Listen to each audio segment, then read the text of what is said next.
आपको बोलेगा, क्या बोलेगा, अरे ये तो हारने वाला है, उसको क्यों वोट दोगे? ये गुमराह करने के लिए आएंगे, आपको बोलेंगे ये तो हारने वाला है, उसको क्यों वोट दोगे? हारने वालों को वोट देने से वोट खराब हो जाता है, ऐसा कहते हैं बीजेपी वाले। हारने वालों को वोट देने से वोट खराब हो जाता है। ये बाबा साहब आम्बेडकर का दिया हुआ वोट खराब नहीं होता है। अगर खराब हो गया होता तो हर साल वोट देने के लिए फिर वापस कैसे आता? ये खराब नहीं होता है, ये ऐसा मजबूत सिक्का है, खराब ही नहीं होता है। ये पिछले 75 साल से भारत सरकार के नोट खराब हो गए, मगर ये खराब नहीं हुआ है। ये वोट कभी खराब होता ही नहीं है।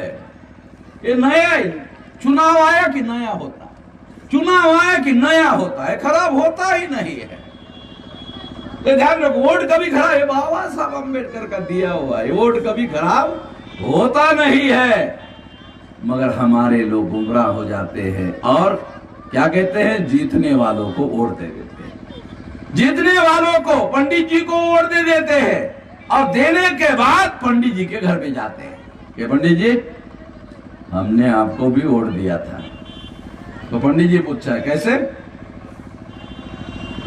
नहीं, आप जीतने वाले थे, आपके लोगों ने बताया कि ये जीतने वाले हैं, तो हमने सोचा चलो हम जीतने वाले को वोट दे देते हैं। तो पंडित जी ने हमारे आदमी को कहा तुम वोट देते तो भी हम जीतते, तुम वोट नहीं देते तो भी हम जीतते, क्योंकि तुम ही बता रहे हो कि हम जीतने वाले थे, जीतने वाले थे इसलिए वोट दिया तुमने। कहा क्या आप जीतने वाले थे इसलिए वोट दिया? तो कहा तुम्हारा हमारे लिए क्या उपयोग है, हम तो वैसे ही जीतने वाले थे। तुमने वोट नहीं दिया होता तो भी जीतने वाले थे, तुमने दिया तो एक हाथ दो वोट बढ़ गया हमारा, मगर वैसे ही हम जीतने वाले थे। तुम नहीं देते तो भी जीतने वाले थे। तो हमारा आदमी हंसते हंसते पंडित जी के घर में गया था और छोटा मुंह लेकर वापस आ गया। साला तो मान ही नहीं रहा हमारा उपकार, हमने वोट दिया उसको। हारने वालों को वोट दो तो कमजोर को वोट दोगे, ताकतवर बनेगा। ताकतवर बनने के बाद वो उसको टेलीफोन करेगा, इंस्पेक्टर को, चौकी इंचार्ज को इंस्पेक्टर करेगा, हेलो हेलो पासवान बोल रहा हूं। कौन? पासवान बोल रहा हूं। कौन पासवान?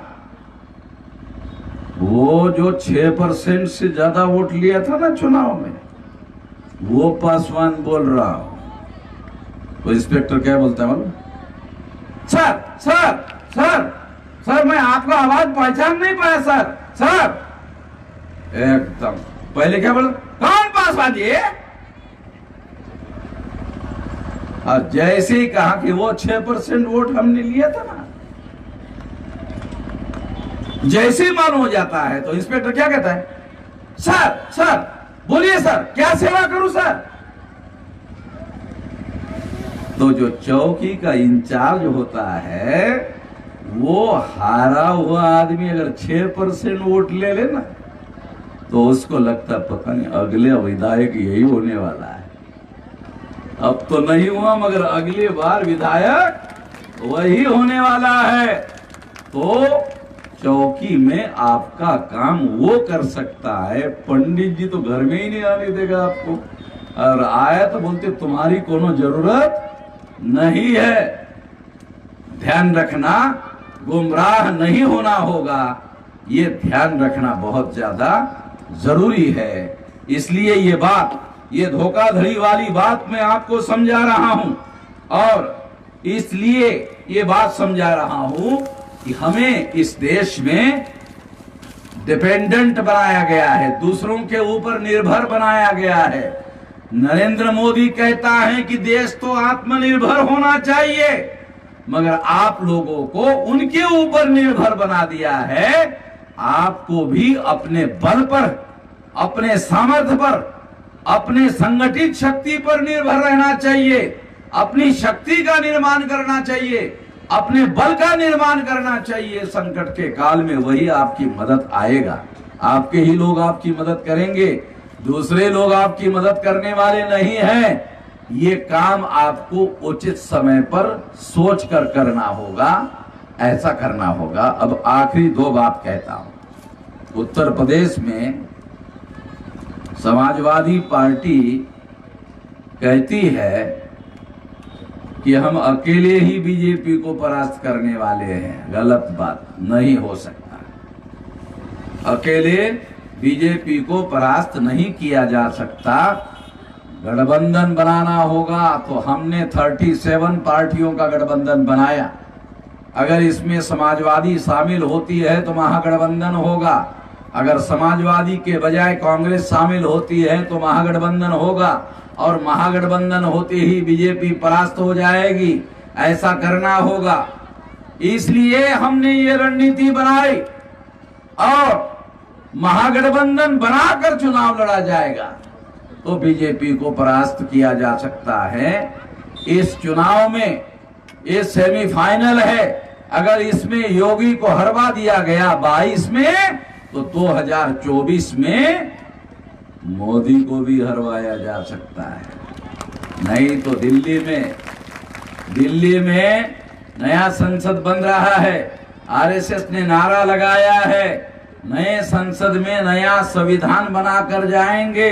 संविधान बदलने की बातें कर रहे हैं।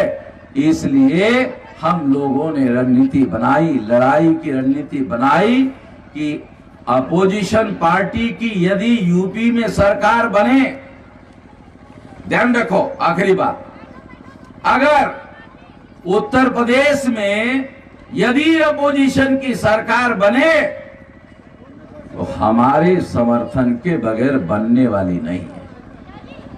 यदि अपोजिशन की यूपी में सरकार बनी तो हमारे समर्थन के बगैर बनने वाली नहीं है।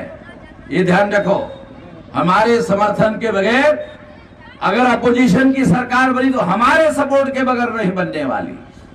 और धीरे से कहता हूं, ये तो जोर से कहा, धीरे से कहता हूं, किसी अपोजिशन की पार्टी हमारे समर्थन के बगैर बनने नहीं दूंगा।